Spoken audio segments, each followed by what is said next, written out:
육체의 삶을 살아가는 우리에게 영적인 것을 바라볼 수 있도록 영감이라는 걸 주었습니다. 우리 눈에 보이는 것만 보게 마련이거든요. 보이는 것에 만족하기 마련이거든요. 여러분들이 좋아하는 것들이 많이 있죠. 연예인도 좋고 또 여러분이 나중에 하고 싶은 일도 좋고 그 모든 것들이 눈에 보이는 것들이죠. 눈에 보기에 좋고 아름답고 이쁘고 화려한 것들, 그런 것들에 우리의 마음은 쏠리기 마련이고 관심이 갖기 마련입니다. 육체를 살아가는 동안에는 육체에 속한 모든 어떤 체험하는 것들이 우리의 삶의 절대적이기 때문에 그것을 우리는 무시할 수 없습니다. 그럼에도 불구하고 하나님은 우리의 영혼을 거룩하게 구별하시고 신령한 하늘, 하나님의 그 영광, 그 약속을 소망하고 바라볼 수 있도록 우리에게 은혜를 베풀어 주셨습니다. 여러분, 이렇게 이 땅에는, 우리 지구에는 공기들이 많이 있죠. 눈에 보이지 않습니다. 하지만 호흡을 하면서 숨을 내쉬고 들이마시면서 공기라는 것을 우리가 알게 되었고, 그 공기가 어떻게 구성되었는지는 사실은 우리가 일일이 체크해보지 못했지만 학교에서 배우기를, 혹은 학자들을 통해서, 책을 통해서 배우기를, 공기에, 우리 대기에 80% 뭐가 되어 있다고 말하죠? 우리 공기의 80% 뭐예요? 뭐예요? 질소라고 말하죠? 들어봤어요, 여러분? 말하기 싫어요? 알면서도 모른 척하는 거예요? 모르는 거예요? 대기 중에 80%가 질소래요. 그리고 뭐 20%는 또 산소가 되고 이산화탄소도 얼마만큼 있고 라고 배웠습니다. 하지만 우리가 질소가 눈에 안 보이는데, 산소가 눈에 안 보이는데 그거 어떻게 합니까? 내가 직접 공기를 채취해가지고 그 성분을 분석하거나 얼마만큼이 질소인지 이산화탄소인지 산소인지 내가 실험해 본 적이 없는데 우리 어떻게 알겠습니까? 어쩌보면은 들은 그 내용 그대로를 우리가 받아들이는 거죠. 들은 그 내용 그대로를 받아들이면서 때로는 긴가민가하는 부분도 있지만 이 부분들을 우리가 의심하지 않고 받아들이기도 합니다. 혹은 극한 환경에 있을 때는 정말 산소가 많은 게 맞을까? 정말 내가 숨 쉴 수 있는 게 맞을까? 라고 고민도 하게 됩니다. 마찬가지로 우리가 신앙생활 할 때 하나님의 살아계심을 우리가 보지 못했고 영적인 세상을 보지 못했고 내가 죽은 다음의 삶을 체험해보지 못했습니다. 정말로 실제로 천국이 있는지, 실제로 지옥이 있는지, 실제로 나에게는 영적인 어떤 신분이 있어서 죽은 다음의 삶이 끝이 아니라 나는 영원히 영광의 나라에 들어가든 지옥에 가든 영원한 삶이 내게 예비되어 있는지 우리는 알지 못합니다. 하지만 배워서 알았고 들어서 아는 가운데 성경을 통하여, 설교를 통하여, 성경 공부를 통하여 우리가 들었던 내용들이 이제는 우리에게 지식이 되었지만, 상식이 되었지만 아마 커오면서 이게 사실일까? 정말일까? 고민이 아마 들 거예요. 여러분 정말 여러분에게 영혼이 있다라고 확신하십니까? 하나님이 살아계시면 확신하십니까? 아마도 대부분의 친구들은 그럴 거라고 생각하지만 정말로 그럴까? 정말로 성경에 말한 그대로일까? 정말로 영광의 나라, 형벌의 지옥 정말로 그럴까? 그런 고민도 아마 같이 있을 거예요. 때로는 이 말씀이 확 믿어지기도 하고 때로는 이 말씀이 의심이 되기도 하고 그런 아마 편차는 좀 있겠지만 어떤 사람은 좀 더 많이, 좀 더 오래, 좀 더 자주, 어떤 사람은 그 횟수가 좀 훨씬 더 적은 성경 그대로 믿어지는 사람도 있을 것이고 어떤 친구들은 내가 지금 좀만 더 크면은 이제는 내 마음대로 할래 라고 마음먹은 친구도 있을 거예요. 그래 안 그래요? 한 명도 없어요. 할렐루야. 아마 우리 중등부여원들은 좀 커서 부모님이 여러분 이제 더 이상 컨트롤할 수 없고 또 이제 여러분 혹시 이제 결혼하고 장성한 사람이 되었을 때도 신앙을 놓지 않을 것이라 확신합니다. 할렐루야. 네. 하나님의 살아계심에 대해서 우리는 때로는 둔감해서 의심하기도 하고 마음에 불안한 마음도 있습니다. 하지만 어느 때인가 하나님을 분명하게 만난 그런 믿음의 체험들이 있어요. 하나님을 만나는 그 만남이 참 중요합니다. 그래서 우리 전사님도 매주 설교 때마다 하나님과 인격적인 만남 시리즈로 막 설교하고 막 그러잖아요. 왜 그렇게 하겠어요? 이 땅에 살아가는 동안에 하나님을 만나는 것보다 더 중요한 것은 없기 때문에 그래요.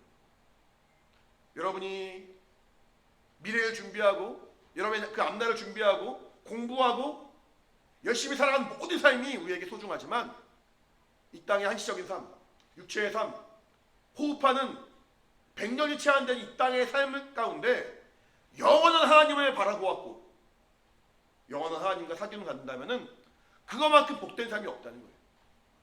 하나님 만나는 것이 중요합니다. 여러분 어떻게 하나님 만났습니까? 하나님의 사랑을 체험했습니까? 오늘 본 말씀 보니까 14절에 그리스도의 사랑이 우리를 강권하신도다. 우리가 생각건대 한 사람이 모든 사람을 대신하여 죽었음즉 모든 사람이 죽은 것이라. 예수님이 우리의 모든 죄를 위하여 대신 죽었음을 말하고 있습니다. 예수님이 나의 모든 죄를 짊어지시고 십자가에 피 흘려 죽으심으로 하나님의 아들이신데 부끄럽고 척헌한 사람의 모습, 죄인의 모습으로 십자가에 죽으신 것이 마땅치 않은데 그가 모든 사람을 대신하여 죽었다고 말하고 있습니다. 우리 15절 같이 읽을게요. 15절 고린도후서 5장 15절 같이 시작. 저가 모든 사람을 대신하여 죽으심은 산자들로 하여금 다시는 저희 자신을 위하여 살지 않고 오직 저희를 대신하여 죽었다가 다시 사신 자를 위하여 살게 하렴이니라. 예수님이 우리를 위하여 죽으신 그 이유에 대해서 말하고 있어요. 여러분이 신앙생활하는 이유는, 여러분이 이 땅에서 하나님 만난 이유는 하나님을 만나지 않고 그의 복음을 영접하지 않으면 하나님의 자녀가 될 수 없습니다. 영원한 지옥에 들어갈 수밖에 없는 마귀의 자식으로 살 수밖에 없는데, 내가 예수께서 나를 대신하여 죽으심으로 그 사실을 믿음으로 구원받았다는 거예요. 첫 번째는 예수께서 우리를 위하여 죽으신 이유는 그가 죽지 않으시면은, 피 흘려 죽으시지 않으면은 우리에게 생명이 없으니까. 뭐가 없으니까? 생명이 없으니까. 구원이 없고 부활이 없으니까 주님이 우리를 위하여 죽으셨다는 거예요. 근데 방금 읽은 본문에서는 조금 다른 말을 합니다. 저가 모든 사람을 대신하여 죽으신, 저가 누구예요? 예수님이 모든 사람, 결국 나를 포함한 우리 모두를 위하여 죽으심은 산자들로 하여금, 산자가 누구예요? 우리죠. 이제 예수님이 대신 죽었으니까 대신 산 사람은 우리입니다. 산자들로 하여금, 우리로 하여금 다시는 저희 자신을 위하여 살지 않고 나를 위하여 살지 않고 오직 우리를 위하여, 저희를 대신하여 죽었다가 다시 사신 자 예수 그리스도를 위하여 살게 하려 함이라. 성경은 말하기를 예수님이 십자가에 죽으신 이유는 우리가 쉽게 아는 것처럼 첫 번째는 우리를 구원하려 함인데, 여기 말한 두 번째 이유 보니까 다시는 내 마음대로 내 뜻대로 내가 원하는 대로 나를 위하여 살지 않고 우리 주님을 위하여 살게 하려 하심이라고 성경 말하고 있다는 거예요. 주님을 위하여 사는 삶, 주를 위하여 드리는 삶, 쉬운 말이 아니죠. 여러분 우리 중학생인데 예수님을 위하여 여러분 목숨을 내놓으세요, 예수님을 위하여 헌신하세요라고 말한다면 여러분 마음이 무겁죠. 부담스럽죠. 나 좋아하는 거 많은데, 나 이 땅에 계획 많은데 부담스럽죠. 목사님 몇 번 말해서 알겠지만 목사님에게 딸이 2명 있어요. 둘째 딸이 6살인데 이제 한글을 좀 읽어가지고 혼자 책을 좀 봅니다. 근데 이제 글이 좀 많은 건 좀 보기 좀 어려우니까 좀 시간이 걸리니까 목사님한테 책을 읽으려고 지난주에 2권을 가지고 왔어요. 책 2권. 한 권은 유관순, 한 권은 안중근. 2권 다 좀 무거운 책을 가지고 왔어.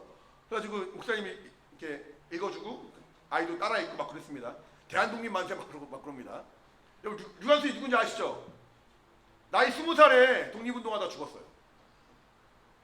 선영연구소에서 이렇게 어떤 고문, 어떤 핍박, 그런 고통을 이기지 못하고 죽었어요.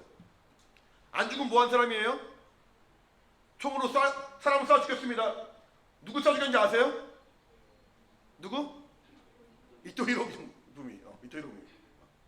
나라의 원수인 사람을 총으로 쏴 죽였습니다. 아마 이토 히로부미도 안중근도 이토 히로부미 총을 쏴 죽일 때 내가 저 사람을 총을 쏘면은 나의 그 모든 미래는 탄탄할 거야, 보장돼 있을 거야 라고 생각하지 않았을 거예요. 총을 쏜 즉시 잡혀가고 나는 어려움을 당할 거야 라고 알고 있을 거예요. 그렇지 않을까요? 류관순도 마찬가지예요. 그 당시에 많은 사람이 마찬가지예요. 자기의 삶이 중요하고 목숨이 중요한데 그 사람들이 목숨을 버리고 나라의 독립을 위하여, 나라의 자유를 위하여 외치고 나라의 원수를 총으로 쏴 죽이더란 말이죠. 이걸 누가 억지로 내몰 수 있습니까? 야, 너 20살밖에 안 됐지만 충분히 많이 산 거야. 살 만큼 살았어. 이제 좀 이렇게 나라를 위해 헌신하지 않을래? 목숨 내고 독립운동하지 않을래? 너 안중근 너 어릴 때 이렇게 칭찬 많이 받았잖아. 잘 컸잖아. 이제 죽을 때 됐어. 라고 말하면 누가 죽겠어요, 여러분? 여러분 지금 몇 살이에요? 15살? 16살? 류관순이 20살에 죽었으니까 여러분 4년 남았어요, 이제. 4년 동안 열심히 살고 20살에 죽으라고 하면 죽겠어요, 여러분? 너무 죽기 너무 아까운 나이잖아. 누가 그렇게 내볼 수 있어요? 근데 류관순도 안중근도 그렇게 자기 목숨을 버리면서 나라를 위하여 독립운동할 때 그 목숨을 아까워하지 않았어요. 왜냐하면은 자기가 수고하고 헌신하고 열심을 내모는 말미암아 나라의 그 평안과 독립과 안정을 가져올 수 있다면은 나라를 사랑하는 마음, 백성을 사랑하는 마음으로 목숨을 아끼지 않는, 이거는 누가 억지로 못 쓰는 게 아니에요. 옆에서 누가 방법을 제시할 수는 있죠. 야, 이런 일이 있다. 이렇게 한번 해보면 어떻겠냐? 라고 말할 수 있죠. 하지만 실제로 그 움직임을 실행하고 목숨을 내올 수 있는 것은 정말로 나라를 사랑하는 사람밖에 할 수 없는 거예요. 우리가 지금 헌신기간입니다. 선생님들이, 목사님, 전사님이 헌신에 대해 말할 거예요. 하지만 여러분에게 헌신에 대해서 권면하고 가르침을 줄지언정 여러분을 헌신하게 할 수는 없는 거예요. 누가 헌신하느냐? 정말로 예수님을 분명하게 만난 사람, 예수님의 그 은혜를 분명하게 체험한 사람, 하나님을 안 사람. 우리가 하나님을 알면 알수록 하나님의 마음을 알아갑니다. 하나님의 생각을 알아갑니다. 하나님에 대해 성경은 말하고 있는데, 성경은 하나님에 대해서 뭐 쭉쭉쭉 이렇게 나열해 정리한 것이 아니라 하나님을 만난 사람들의 그 간증들이 적혀 있어요.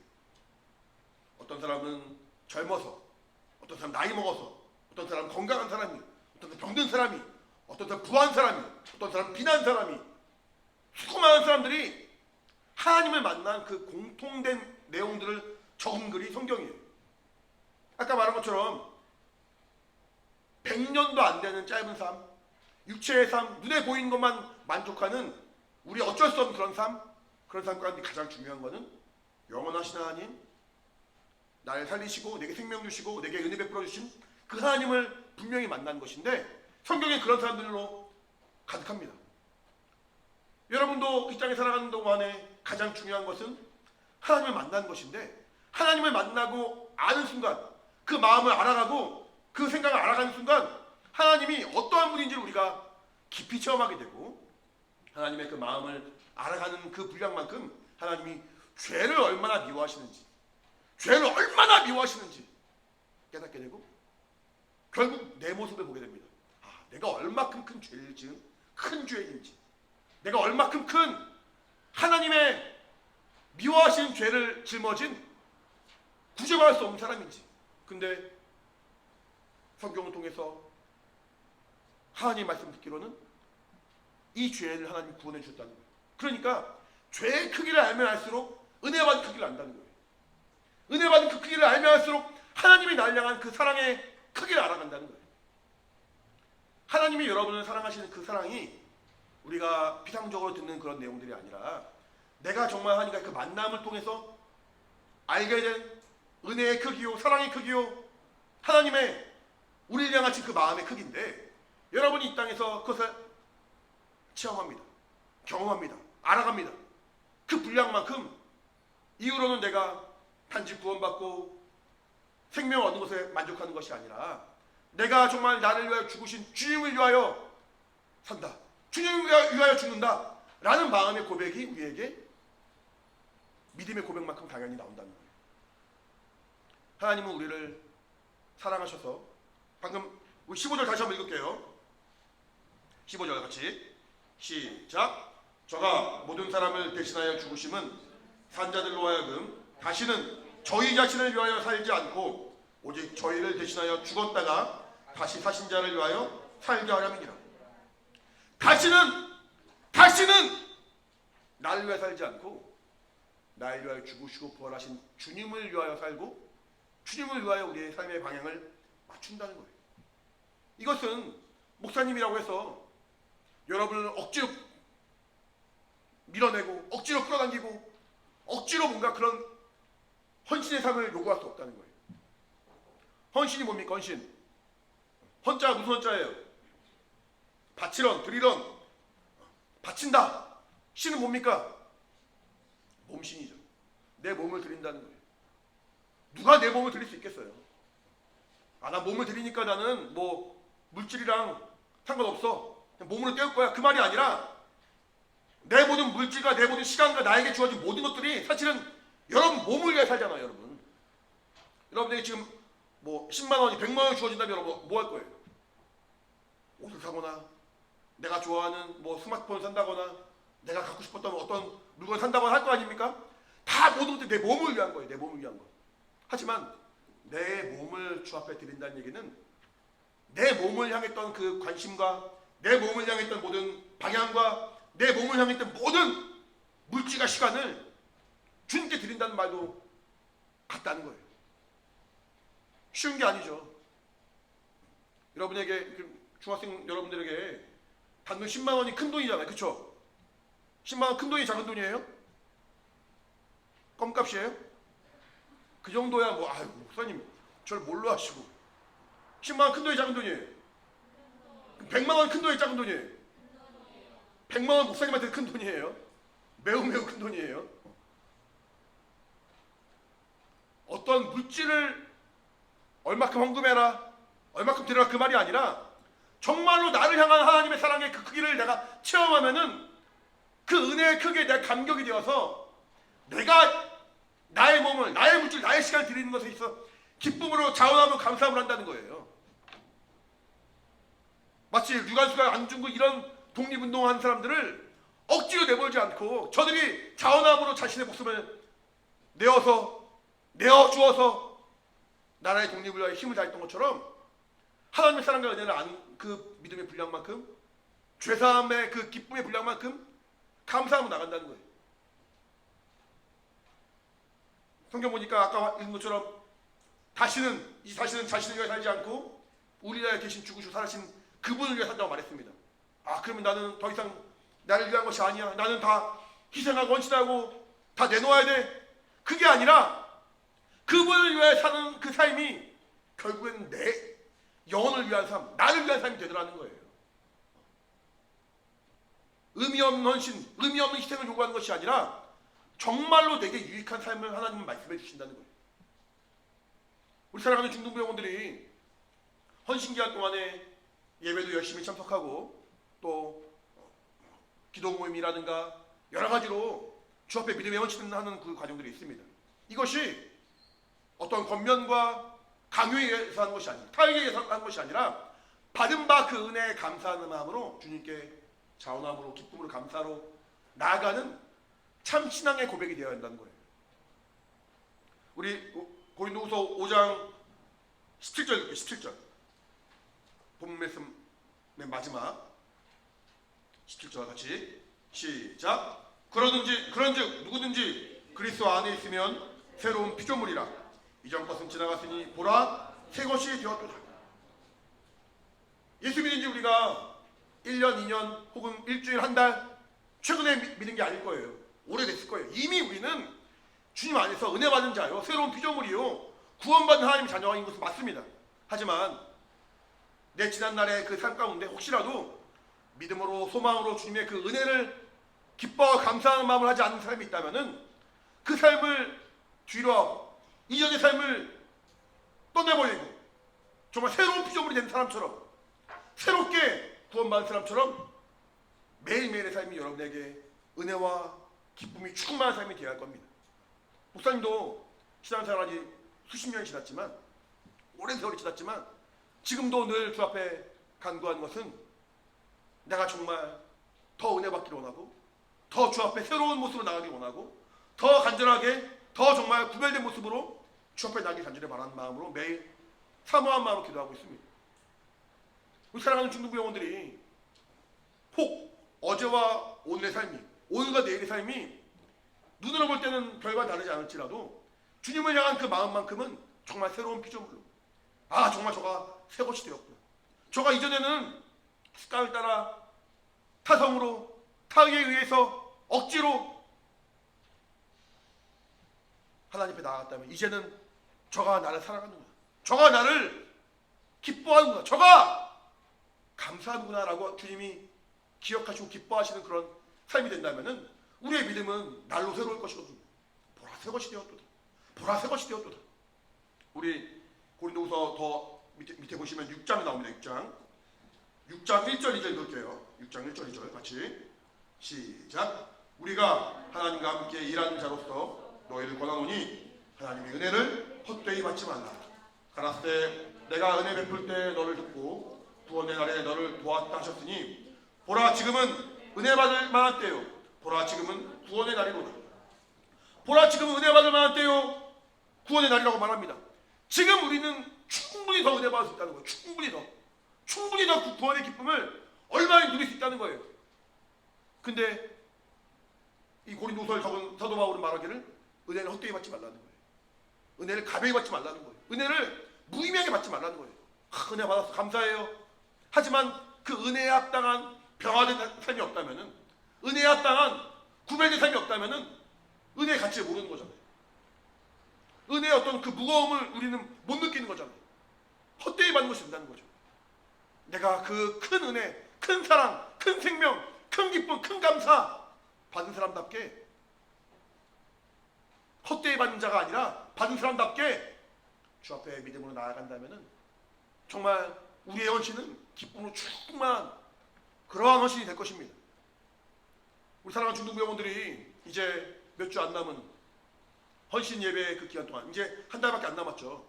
이 기간 동안에 정말 더 주님과의 그 만남이 더 깊어지고 더 주님의 그 마음을 더 깊이 알아가고, 그러므로 자원함으로 기쁜 마음으로 감사한 마음으로 믿음을 헌신한 여러분 되어서 정말 여러분의 그 믿음의 고백이 그 우리의 삶과 다르지 아니하고, 우리의 삶이 이전에는 썩어질 내 육체만을 위한 그런 삶이었다면 이제는 나를 위하여 죽으시고 나를 위해 다시 사신 주님을 위한 삶, 결국 내 영혼을 위한 삶, 나의 영원한 삶을 예비하는 삶, 그런 헌신되고 구별된 삶이 되기를 예수 이름으로 축원합니다.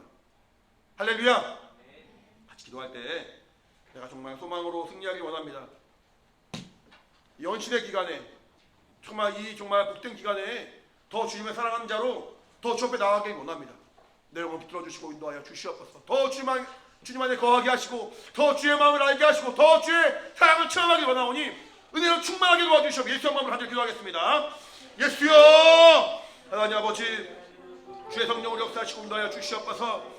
하나님의 은혜와 생명으로 붙들어 주시고 인도하사 더 주의 은혜 가운데 나아가기 원하오니 아버지 함께 하시고 아버지 인도하여 주시옵소서. 우리의 삶이 구별되고 참으로 정말 주 앞에 기쁨으로 나가는 아버지 복되고 은혜가 충만한 삶이 되기를 원합니다. 성령으로 역사하시고 인도하여 주시옵소서. 우리 사랑하는 영혼들이 연신기간 통하여 더 주님을 알게 하시고 더 주 안에 거하는 믿음의 친구가 있기를 원하오니 하나님 아버지 함께 하시고 인도하여 주시기 원합니다. 은혜 가운데 주 앞에 서게 도와주시고 은혜 가운데 더욱더 주님을 함께 바라보는